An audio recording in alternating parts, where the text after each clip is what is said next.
Yuk teman-teman, kita satu dalam doa.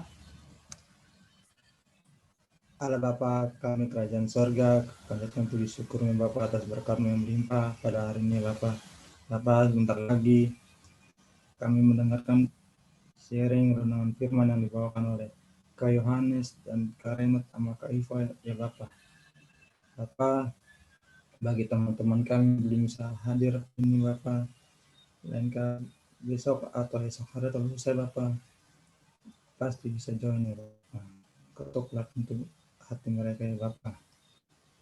Bapa, inilah doa permohonan kami dalam nama-Mu, Tuhan Yesus Kristus dan Juru Selamat kami yang hidup. Amin. Amin. Oke, terima kasih Irfan untuk Oke. Ya. Oke, ya sudah disusun ya. Oke, mungkin ketambahan Maria ini ya. Oke, kita mulai saja dulu baca Lukas pasal 11 ayat 37. Dimulai dari Kak Renat bisa? Ya. Dengan topik di Alkitab kita, Yesus mengecam orang-orang Farisi dan ahli-ahli Taurat, ayat 37. Ketika Yesus selesai mengajar, seorang Farisi mengundang dia untuk makan di rumahnya, maka masuklah ia ke rumah itu lalu duduk makan. Oke, ayat 38. Orang Farisi itu melihat hal itu dan ia heran karena Yesus tidak mencuci tangannya sebelum makan. Tetapi Tuhan berkata kepadanya, "Aku orang-orang Farisi, kamu membersihkan bagian luar dari cawan dan pinggan, tetapi bagian dalammu penuh rampasan dan kejahatan." Ayat 40, hai orang-orang bodoh, bukankah dia yang menjadikan bagian luar, dia juga yang menjadikan bagian dalam? Ayat 41, akan tetapi berikanlah isinya sebagai sedekah dan sesungguhnya semuanya akan menjadi bersih bagimu. Ayat 42, tetapi celakalah kamu, hai orang-orang Farisi, sebab kamu membayar persepuluhan dari selasi, inggu, dan segala jenis sayuran, tetapi kamu mengabaikan keadilan dan kasih terhadap Allah. Hal-hal tersebut harus dilakukan tanpa mengabaikan yang lainnya. Ayat 43, celakalah kamu, hai orang-orang Farisi, sebab kamu suka duduk di tempat terdepan di rumah ibadat dan suka menerima penghormatan di pasar.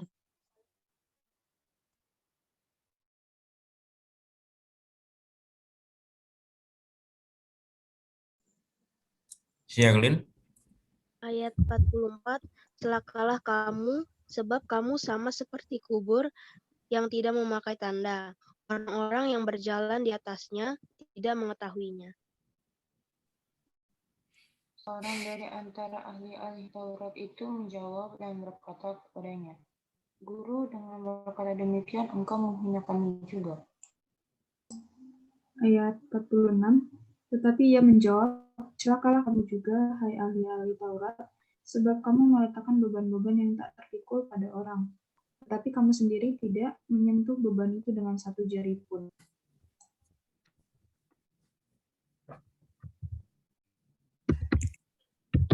Ayat 47,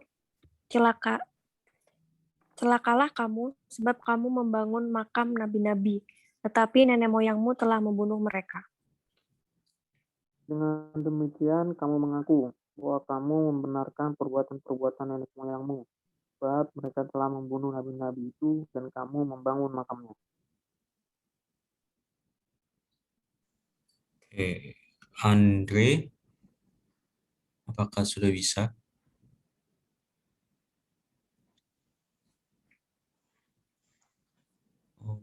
Oke, Lukas 11 ayat 49.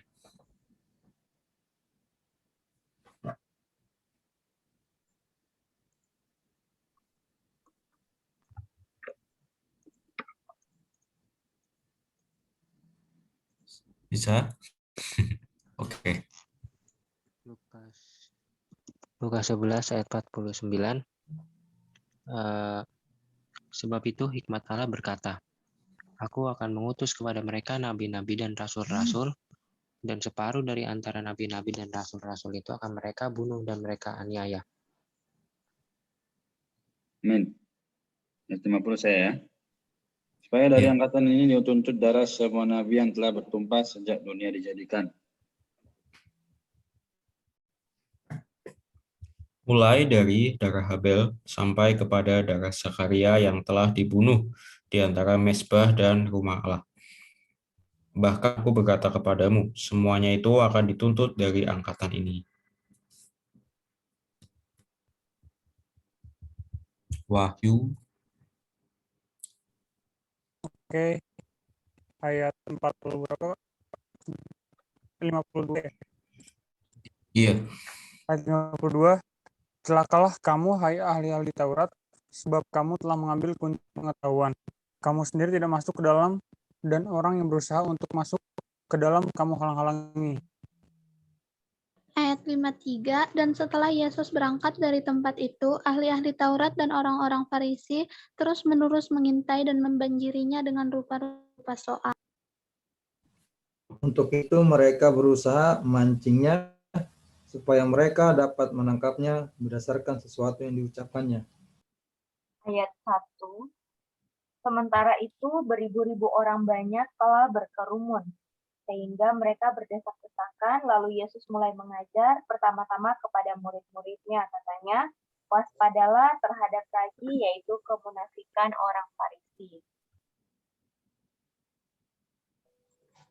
Ayat 2.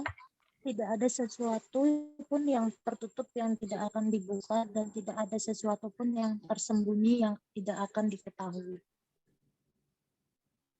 Ayat 3, karena itu apa yang kamu katakan dalam gelap akan kedengaran dalam terang, dan apa yang kamu bisikkan ke telinga di dalam kamar akan diberitakan dari atas atap rumah. Aku berkata kepadamu, hai sahabat-sahabatku, janganlah kamu takut terhadap mereka yang dapat membunuh tubuh dan kemudian tidak dapat berbuat apa-apa lagi. Amin. Aku akan menunjukkan kepada kamu siapakah yang harus kamu takuti. Takutilah dia yang setelah membunuh mempunyai kuasa untuk melemparkan orang ke dalam neraka. Sesungguhnya aku berkata kepadamu, takutilah dia. Ayat 6. Bukankah burung pipit dijual 5 ekor 2 duit? Sungguh pun demikian tidak seekor pun daripadanya yang dilupakan Allah. Bahkan rambut kepalamu pun terhitung semuanya. Karena itu jangan takut, karena kamu lebih berharga daripada banyak burung pipit.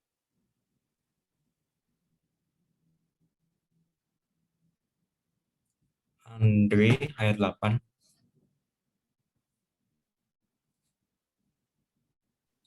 Aku berkata kepadamu,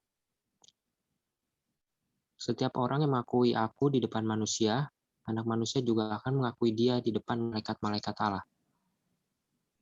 Amin. 9. Tapi barang siapa menyangkal aku di depan manusia, yang akan disangka di depan malaikat-malaikat Allah. Setiap orang yang mengatakan sesuatu melawan anak manusia, ia akan diampuni. Tetapi barang siapa menghujat Roh Kudus, ia tidak akan diampuni. Ayat 11. Apabila orang menghadapkan kamu kepada majelis-majelis atau kepada pemerintah-pemerintah dan penguasa-penguasa, janganlah kamu khawatir bagaimana dan apa yang harus kamu katakan untuk membela diri.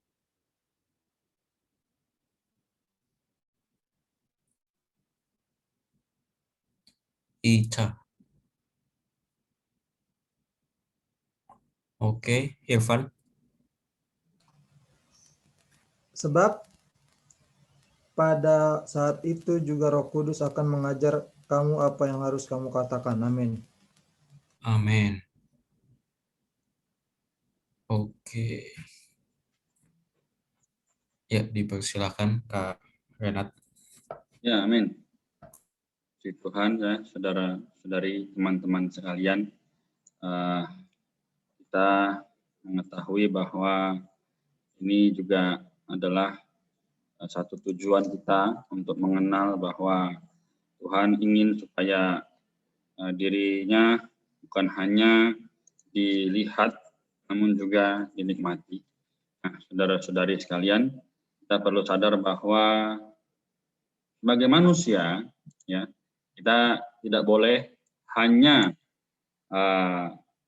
menyadari, oh saya sudah tahu ayat ini, oh saya sudah tahu ayat itu, oh saya sudah pernah dengar. Ya. Sekarang saya tanya, kemarin ada yang masih ingat bahas apa?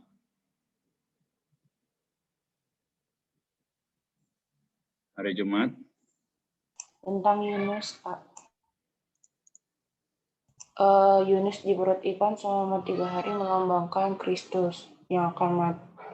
Iya, gitu deh. Oke. Baik. Terus apa hubungannya dengan Tuhan Yesus?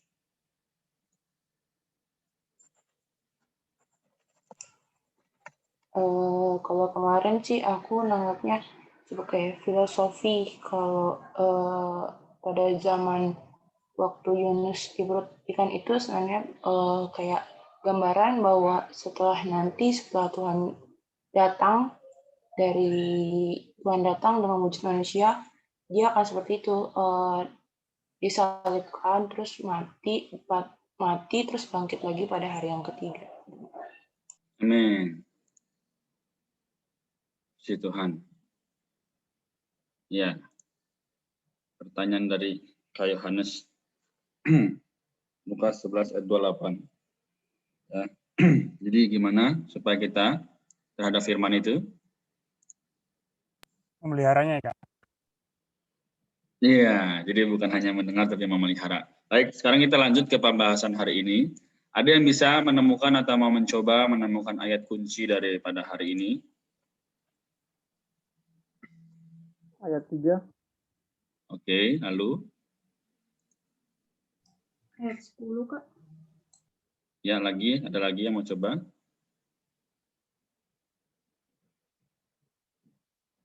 Oke, mungkin Ricky dan Elia boleh bacakan dulu ayat yang kalian dapat. Aku ayat 9 tadi maksudnya. Oh ya, boleh. Oke, ayat 3.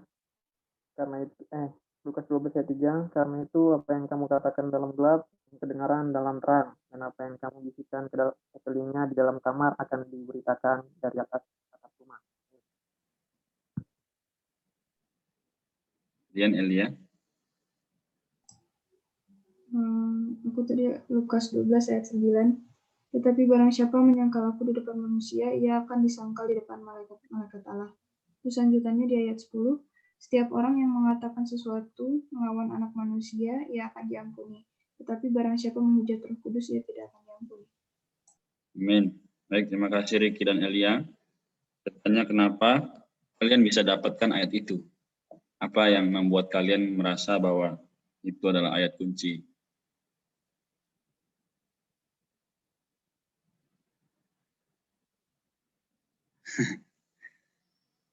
Ada alasannya Ricky dan Elia? Kalau aku sendiri sih alasannya kan di situ katakan apa yang kamu katakan dalam gelap akan kedengaran dalam terang, dan apa yang kamu bisikan telinga dalam kamar akan diberitakan di atas rumah. Di situ kan kayak kita itu menyembunyikan sesuatu, tapi kita nggak bisa menyembunyikannya di hadapan Tuhan gitu. Karena pasti Tuhan mengetahui apa yang kita sembunyikan gitu. Gitu. Oke. Baik. Kemudian untuk Elia.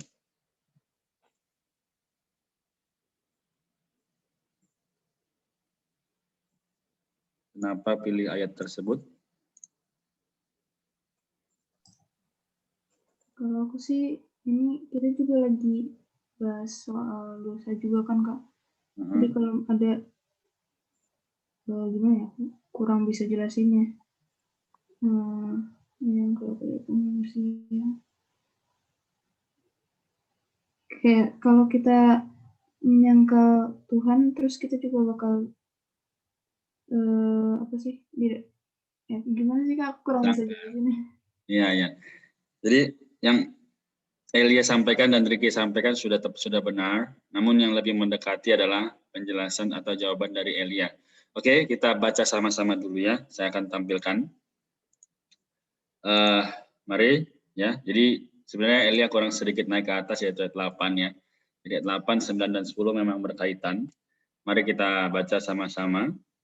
Aku berkata kepadamu, tiap orang yang mengakui aku manusia juga akan Mengakui dia di depan malaikat-malaikat ya. Jadi sekarang simpel saja atau sederhananya demikian. Kalau kita memiliki satu kehendak atau tujuan yang bukan untuk Allah, pasti Allah juga bukan untuk kita. Sama seperti kalau kita mengakui Allah di hadapan manusia, semua orang, pasti juga Allah akan mengakui kita. Nah ini bukan berarti kok Allah jahat ya, bukankah dia maha pengasih, bukankah dia maha pengampun. Kita lihat tadi di pasal 11-nya, ya sebenarnya ini juga tidak boleh dilewatkan ya, dari ayat 37 sampai ayat 54-nya. Ya. Jadi sebenarnya ini Yesus sedang menegur atau menghardik ya orang-orang Farisi dan ahli-ahli Taurat ini. Ya. Jadi mereka berkata tadi panjang lebar ya kan. Karena Yesus tidak mencuci tangan sebelum makan dan sebagainya. Teman-teman, kita ketika melihat firman, kita jangan hanya melihat satu sisi. Karena kebenaran itu memiliki banyak sisi yang perlu kita pelajari. Ya. Jadi apapun yang terjadi, kita harus melihat kepada Tuhan. Ya. Tuhan mau apa? Tuhan mau bicara apa? Bukan, oh karena menurut pembicaraanku seperti ini, menurut pikiranku seperti ini. Oh, hatiku enak kalau seperti ini situasinya. Jangan ya. Baik, kalau gitu saya akan tampilkan, kita kembali ke pertanyaan ini ya, poin penting kebenaran. Oke, jadi ini ada di pembaca kita tadi ya.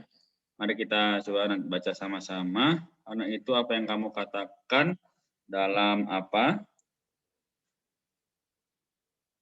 Dalam gelap. Dalam gelap akan kedengaran dalam terang. Terang ya. Dan apa yang kamu bisikan ke telinga di dalam gelap? Ya. Kamar. Dalam kamar akan diberitakan dari atas atap rumah. Ya, puji Tuhan. Aku berkata kepadamu, hai sahabat-sahabatku, janganlah kamu ya takut terhadap mereka yang dapat membunuh tubuh dan kemudian tidak dapat berbuat apa-apa lagi. Tapi aku akan menunjukkan kepada kamu siapa yang harus kamu takuti. Takutilah dia yang setelah membunuh mempunyai kuasa untuk melemparkan orang ke dalam neraka. Oke, ya, dalam neraka. Sungguhnya aku berkata kepadamu, takutilah dia. Ya, takutilah dia. Bukan 5 ekor burung pipit dijual seharga 2 receh terkecil. Sungguh pun demikian tidak seekor pun yang dilupakan Allah. Bahkan rambut kepalamu pun terhitung semuanya. Nah itu jangan takut.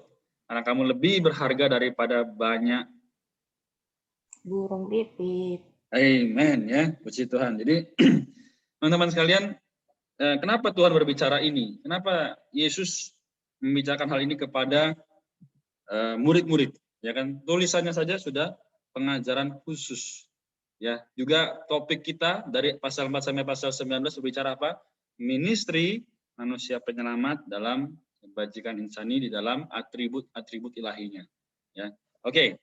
Sekarang kalau kita mau lihat lagi ke belakang, apa sih yang dimaui atau yang diinginkan oleh orang Farisi dan ahli Taurat adalah sama dengan yang sedang dilakukan oleh kebanyakan manusia hari ini, yaitu mencari pembenaran dari apa yang mereka pelajari.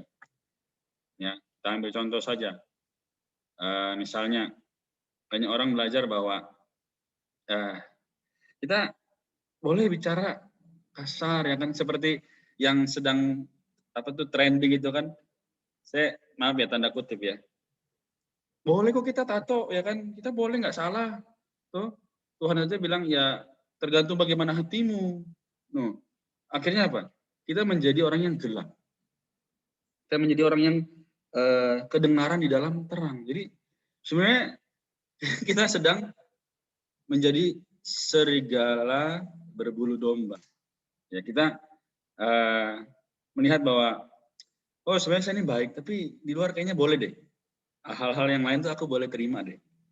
Saudara-saudari, teman-teman sekalian, ini yang sedang dikerjakan oleh iblis. Ya. Karena apa? Tuhan berkata, sahabat-sahabatku, janganlah kamu takut terhadap mereka yang dapat membunuh tubuh. Ya, tapi kita harus takuti siapa? Yaitu takuti dia. Kenapa? Sebenarnya ada di ayat 8 tadi apa jawabannya? Yaitu karena kalau kita menakuti yang lain, kita tidak takut akan Allah, maka kita tidak akan diakui. Nah, takut di sini bukan seperti oh Tuhan kok jahat ya. Aduh, aku takut deh. Aku datang ke gereja karena aku takut. Aku datang beribadah baca Alkitab karena aku takut. Bukan ya teman-teman sekalian. Tapi karena apa? Kita takut ini artinya kita memiliki satu sikap yang tepat. Kalau aku nggak mengasihi Tuhan, maka aku menjadi orang yang sia-sia. Kalau aku tidak mengakui Tuhan di hadapan orang lain secara benar, tidak mengakui Tuhan secara tepat, maka akan menjadi bumerang bagiku. Karena hari ini kita melihat bahwa banyak orang muda, ya banyak ya, entah itu yang di Instagram, di TikTok ya, mencari pembenaran telinga. Apa yang enak didengar, itu yang diambil. Apa yang nyaman di hati, itu yang dipost. Tapi sebenarnya belum tentu itu kehendak Allah. Belum tentu itu mengakui dia sebagai Allah. Ini ya, banyak selubung. Dan iblis itu pintar sekali. Oke, jadi penjelasan saya sampai di sini. Nanti kalau ada pertanyaan atau tambahan sharing, saya akan coba bahas lagi ya. Amin.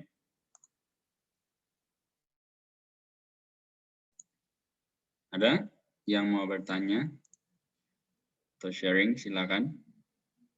Entah itu pembacaan hari ini atau dari perjanjian lama yang dibaca juga boleh.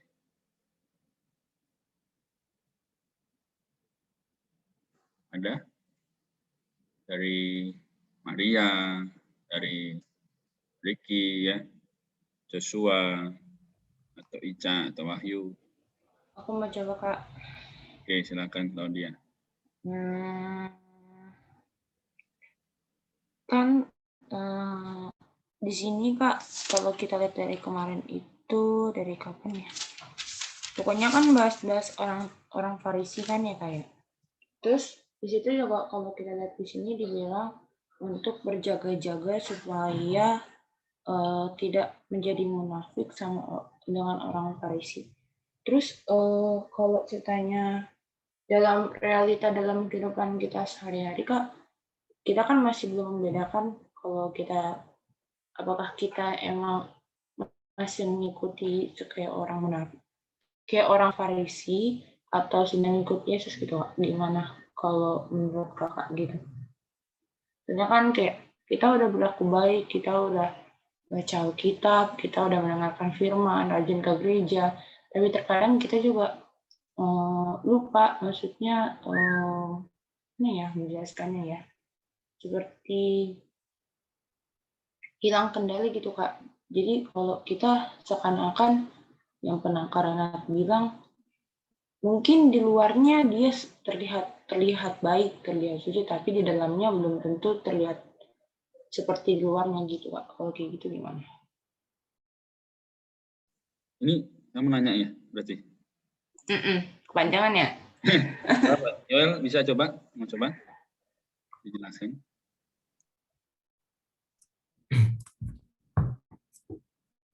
Oke, ya jadi apa sebenarnya kita tuh punya ini ya, dua prinsip kehidupan gitu. Jadi kalau kita tarik ke belakang ke kitab Kejadian di awal penciptaan ya, itu tuh ada dua pohon yang secara spesifik disebutkan di kitab Kejadian yang taruh Allah di Taman Eden. Itu adalah pohon kehidupan dan pohon pengetahuan baik dan jahat. Nah, sebenarnya dua pohon itu juga sebagai penggambaran atau perumpamaan dari ya dua prinsip bagaimana kita hidup hari ini juga gitu. Nah, kalau prinsip pohon pengetahuan baik dan jahat adalah ya kita tuh menempuh kehidupan ya berdasarkan penilaian kita sendiri atau penilaian cara pandang dunia gitu, yang melihat sesuatu baik atau jahat, benar atau salah, untung atau rugi gitu. Nah, tetapi kalau satunya lagi prinsip pohon kehidupan ya, itu adalah kita tuh betul-betul bergantung atau bersandar berdasar pada Allah sebagai ya Allah yang hidup di dalam kita juga gitu kan. Seperti yang Paulus bilang di Galatia 2 itu kan, ya Kristus hidup di dalamku itu. Nah, jadi sebenarnya ya bagaimana kita tahu kita tuh hidup sedang mengikuti Tuhan atau enggak gitu ya. Ya, sebenarnya kalau kita hidup mengikuti Tuhan dan artinya kita bersandar tadi ya pada prinsip pohon kehidupan. Artinya kita tidak mengukur sesuatu berdasarkan benar atau salah, baik atau jahat, tapi berdasarkan Tuhan yang hidup dalam kita. Ya, kita bisa lihat dari hasilnya gitu. Nah, ini tuh bisa juga dilihat dari kita lihat di Roma ya, kalau kita Roma pasal 8 ayat 5 atau ayat 6 itu. Nah, kalau kita tadi ya mengarahkan hidup kita bersandar pada prinsip kehidupan atau ada istilah hayat ya, hayat Allah di dalam kita, itu hasilnya adalah ya hidup dan damai sejahtera gitu. Nah, itu ya kalau kita betul-betul mengikuti Tuhan. Jadi semacam indikator gitu ya. Ya seperti ya ada hasilnya, hasil dari kita melakukan sesuatu berdasarkan Tuhan ya hidup dan damai sejahtera itu. Tapi kalau kita melakukan sesuatu tidak berdasarkan Tuhan, tidak mengikuti Tuhan, walaupun mungkin secara ukuran dunia, secara ukuran orang pada umumnya itu benar atau baik, tapi kalau itu tidak berdasarkan Tuhan, tidak mengikuti Tuhan, ya hasilnya adalah kebalikannya, adalah maut gitu. Ya ini yang Kak posting, keinginan roh adalah hidup dan damai sejahtera. Jadi ya mungkin ini sih yang bisa jadi indikator gitu ya. Dan ya untungnya hanya ada dua pilihan ya, antara pohon kehidupan dan pohon pengetahuan. Ya kalau kita tidak berdasarkan pohon kehidupan, tidak berdasarkan Allah, ya berarti kita sedang berdasarkan pohon pengetahuan, berdasarkan ya daging kita sendiri, berdasarkan prinsip dunia gitu. Semoga bisa menjawab. Amin. Jelas, Claudia? Boleh Kak, boleh. Oke. Aku mau nanya bisa nggak? Bisa. Nggak bisa, Wahyu, nggak bisa. Tapi Claudia benar, sudah jelas ya, sudah nampak ya apa yang tadi dijelaskan itu. Jadi sebenarnya saya coba apa? Sudah.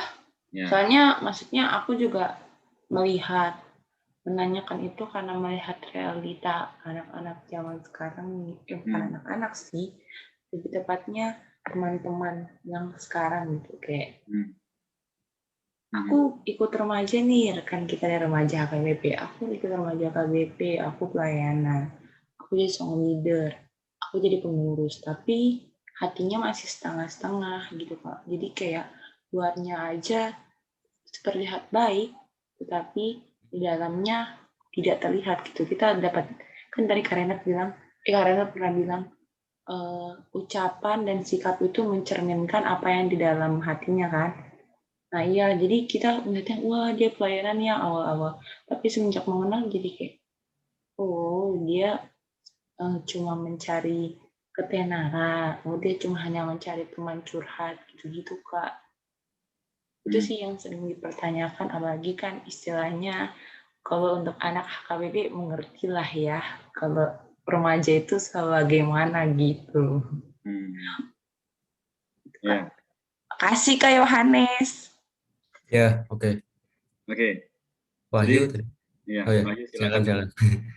Ya, pertanyaan aku sebenarnya cuma masalah ini sih Kak, pengkategorian. Jadi kan tadi aku baru nyadar pas di ayat 49 disebut seorang dari ahli-ahli Taurat menjawab dan berkata padanya, guru, dengan berkata demikian engkau menghina kami juga. Nah, selama ini saya selalu merujuk bahwa orang Farisi sama dengan ahli Taurat. Nah, sebenarnya perbedaan antara orang Farisi dan ahli-ahli Taurat itu apa sih? Dan kalau ditarik sejarah, saya sikap dan keangkuhan antara ahli-ahli Taurat dan orang Farisi ini sama nggak sih dengan gereja-gereja pada abad pertengahan itu dulu?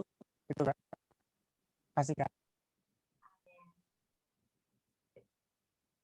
Aku mau coba jawab. Ya, silakan.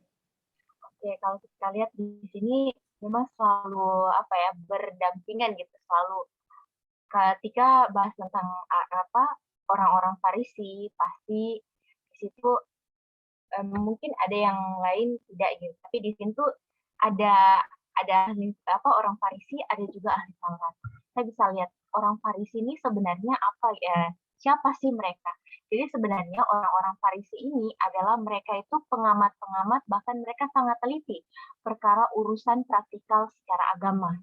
Secara adat istiadat itu mereka sangat teliti untuk yang tadi. Mereka itu satu aspek bisa dikatakan mereka itu pengamat, peneliti gitu untuk urusan hal-hal praktis yang perlu dikerjakan oleh orang-orang yang beragama Yahudi. Nah, terus kemudian kalau ahli Taurat ini adalah orang-orang ahli-ahli. Ya, ahli-ahli Taurat adalah mereka yang waktu itu sebelumnya kita pernah bahas kan. Mereka ini adalah orang-orang kan ahli kan, ahli Taurat, orang yang sangat ahli terhadap 5 kitab Pentateuch ini atau kitab Musa. Jadi yang satunya mereka itu secara meneliti yang urusan-urusan praktis gitu yang di luar. Cara kayak ini kan orang Farisi ini di ayat 38 dia begini. Di ayat 38 ini berkata, orang Farisi itu heran melihat bahwa Yesus tidak mencuci tangannya sebelum makan. Karena mereka ini, bagian mereka adalah meneliti, memperhatikan nih, udah tepat nggak melakukan praktikal secara agama. Makanya Tuhan itu menegur mereka karena mereka hanya memperhatikan yang di luar, tetapi tidak memperhatikan isinya, isi dari pinggan, isi cawan dan pinggan. Itu perkara hati mereka itu yang tidak diperhatikan, mereka tidak memperhatikan. Nah, kalau ahli Taurat, yaitu tadi, mereka itu lebih menguasai secara hukum gitu, secara tulisan kayak gitu. Itu sih. Oke. Ayo sudah dapat atau masih bingung? Untuk masalah perbedaan antara Farisi dan Taurat udah dapat Kak. Cuman yang terkait itu kira-kira bisa dihubungkan nggak sih Kak? Kayak kan sebelum ini terus kan udah datang nih, belum Yesus datang maksudnya. Di sini Farisi itu ahli Taurat dan Farisi kayak belum nyadari bahwa Yesus adalah Mesias ya kan. Kayak mereka selalu megang pada kitab-kitab Taurat gitu, sombong segala macam, egois. Nah, sedangkan di abad-abad pertengahan kita itu gereja-gereja yang jadi otoritas ini kan dunia gitu, jadi kayak semuanya harus berdasarkan firman Tuhan, berdasarkan Tuhan lah, tapi pada kenyataannya mereka malah memanfaatkan itu untuk kayak pengampunan dosa, mereka bayar gitu ke ininya. Terus kalau masalah apalagi soal ilmu pengetahuan pada saat itu orang yang nggak sesuai sama firman Tuhan kayaknya langsung diinin sama gereja gitu, sama ini itu kira-kira sama sih, padahal kan pada saat itu mereka udah tahu Tuhan Yesus gitu, tapi kenapa jadi makin sombong juga gitu? Iya. Kira-kira nyambung ya? Oke. Silakan Taifa. Nanti habis itu Kak Renner sama Kak Yoel yang melengkapi ya. Kalau berdasarkan di ayat ini tuh kan yang satu tadi di ayat 38 perkara orang Farisi kan, mereka itu karena mereka peneliti, pengamat gitu kan, urusan-urusan praktikal agama ini, agama Yahudi. Nah, kenapa kaitannya di sini istilahnya di sini tuh apa yang ditulis di Alkitab sini tuh di porsi ini tuh orang ahli Taurat ini tersinggung gitu kan. Mereka juga sepertinya ketika Tuhan Yesus menegur orang-orang Farisi ini di ayat berapa yang tadi ahli-ahli Taurat ayat 45. Engkau menghina kami juga gitu kan. Guru dengan berkata demikian, engkau menghina kami juga. Jadi di sini tuh menghina itu ya ayat 45 ini seperti memarahi gitu. Orang Farisi yang ditegur, tapi orang ahli Taurat ini merasa bahwa mereka juga gitu yang ditegur, gitu. Mereka juga yang dimarahi. Gitu. Kenapa? Karena di ayat 46 di sini Tuhan Yesus berkata bahwa celakalah kamu juga, hai ahli-ahli Taurat, sebab kamu meletakkan beban yang tak terpikul pada orang, tetapi kamu sendiri tidak menyentuh beban itu dengan satu jari pun. Itu artinya secara praktikal pun sebenarnya mereka tidak mengerjakan. Kalau orang Farisi mereka mengamati, orang itu istilahnya mereka mengamati dan mereka itu menuntut gitu kan. Orang harus lakukan. Sama prinsipnya dengan ahli Taurat gitu. Mereka meletakkan beban terhadap karena mereka menguasai Taurat, mereka menguasai perkara hukum Taurat, perkara jangan begini, jangan begitu dan lain sebagainya. Akhirnya kepada orang-orang Israel itu mereka sangat menuntut harus loh lakukan ini itu kayak gitu.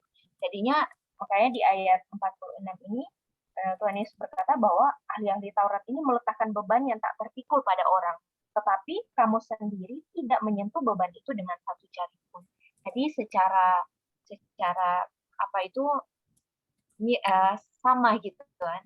Yang satunya mengamati nih, yang satunya ini lebih mempush gitu kan, harus lakukan gitu kan. Kalau kamu nggak lakukan begini. Kayak gitu sih. Mungkin ada tambahan dari Kayual dan Kak Reinar. Oke. Sederhananya sebenarnya adalah segala sesuatu yang hanya membahas pengertian dan doktrin itu tidak ada jalan keselamatan. Karena tadi juga sudah dibahas di dalam Roma 8 ayat 6 itu ya. Jadi segala sesuatu yang bukan dari roh, yaitu pikiran, daging, jiwa, itu membawa maut, ya, bukan damai sejahtera. Seperti kalau kita ambil contoh di kitab Markus ya pasal yang ke-12 kalau nggak salah, di situ ada Tuhan berkata kepada ahli-ahli Taurat di situ ya, bahwa engkau itu tidak jauh dari kerajaan Allah. Saking benernya orang itu. Jadi karena dia itu sangat benar ya kan, kamu menghakimi orang, kamu bisa berkata bahwa kamu harusnya begini, ajaran firman kan begini. Tapi apa? Tidak sesuai dengan hasrat atau kasih Allah kepada manusia. Ya, tadi Wahyu sudah bilang harus mengampuni dosa, pakai surat dan segalanya. Nah, padahal kan Tuhan berkata apa? Jika kamu mengaku dosamu, maka adalah setia dan adil. Ia akan menghapuskan, ya, mencuci bersih dosamu. Nah, jadi hari ini perkataan-perkataan Allah diputarbalikkan oleh mereka-mereka yang hanya mau menyatakan doktrin-doktrin, ya, tanda kutip. Dan sekarang hari ini banyak orang juga yang mulai merasa, oh iya doktrin ini benar ya, oh iya doktrin itu benar ya, kata si A ini benar ya, kata si B ini benar ya. Akhirnya apa? Menyebabkan banyaknya lagi apa? Sekte-sekte atau perpecahan-perpecahan gitu. Jadi bukan lagi kepada firman yang murni.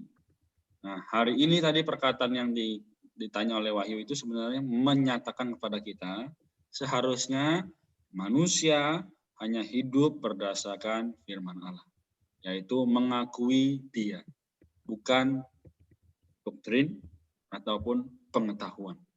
Ya, karena doktrin dan pengetahuan nggak kita bawa mati. Tapi yang kita bawa mati adalah bagaimana roh kita diisi dengan firman, diisi dengan diri Allah sendiri. Ya, jadi melalui pembelajaran kita hari ini bukan hanya menambah pengetahuan, tapi menambah keselamatan kita akan roh tersebut. Ya, ini yang bisa saya tambahkan. Amin. Iya Kak, terima kasih banyak Kak Iva dan Kak Reiner. Udah sangat-sangat puas. Terima kasih banyak. Oke. Saya ini mau nambahkan tadi ya pertanyaan Claudia ya. Ya. Masih ada kan kalau dia? Aku di Oke, sini, jadi aku di sini. Udah enggak ya ada. jadi tadi apa baru keinget ada suatu semacam quote ya dari bapak-bapak gereja ya yang di depan kita.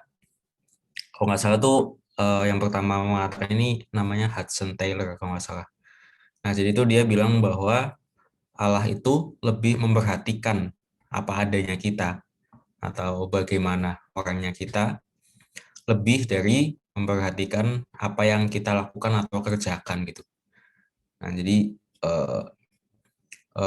jadi ya itu apa dari sudut pandang Allah sendiri, Allah tuh lebih memperhatikan gimana sih orang yang kita atau apa adanya kita tuh bagaimana gitu, melebihi apa yang sudah kita kerjakan yang dilihat manusia gitu. Itu sih. Itu aja mau nambahannya. Oke Kak, kalau ada quiz lagi kasih tahu Kak. Oke. Baik. Masih ada lagi? Yang lain? Oh, Sherlyn, Elia, Maria. Belum ya? Aku mau sharing aja sih, Kak. Oh ya, boleh. Silakan. Minggu lalu kan kita bahas itu ya, Ibrani 11 ayat 4 mengenai Habel. Habel yang dia tuh mempersembahkan korbannya untuk Allah itu karena iman. Dia mendengarkan semua firman Tuhan, lalu melakukan semuanya itu sesuai dengan yang emang yang pengen Allah mau gitu. Nah, aku kan kuliah ekstensi. Kalau orang-orang kuliah ekstensi itu kan kerja, terus kuliah, jadi sibuk, semua tuh sibuk gitu ya. Yang kalau kita ada kerja kelompok, itu biasanya oper-operan tuh Kak. Jadi kayak apa sih, kayak ya karena sibuk memang mungkin emang benar sibuk sih, jadi ya saling kadang-kadang tuh suka ngilang dan membebankan ke teman yang satu. Beda kelompok lagi nanti aku lihat patternnya itu kayak ya hilang-hilangan, tapi semuanya pasti kayak gitu sih. Maksudnya nggak cuma di kampus aku, pasti di kampus lain juga kayak gitu. Iya, iya. Ya kan, jadi kalau ada tugas kelompok tuh pasti kayak hilang-hilangan aja. Kalau yang rajin itulah yang selalu ngerjain tugas itu. Dan kalau itu lama-lama diterusin kan, yang rajin itu jadi terbeban. Terus juga bisa jadi kayak males gitu untuk ngelanjutin, jadi rajin gitu. Terbawa arus yang di kelas, jadinya kayak banyak yang ngikut kelompok yang males gitu. Jadi orang rajinnya jadi semakin sedikit karena mereka tuh kayak ngiri gitu, soalnya kok ini yang males enak ya, dapet nilai juga sama kayak gue, tapi dia nggak kerja apa-apa, yang kerja gue kayak gitu kan. Ya dengar-dengar curhatan juga sih dari teman-teman kayak gitu. Tapi aku ingat yang ayat kemarin yang Ibrani 11 ayat 4 sama hari ini ada ditegasin lagi.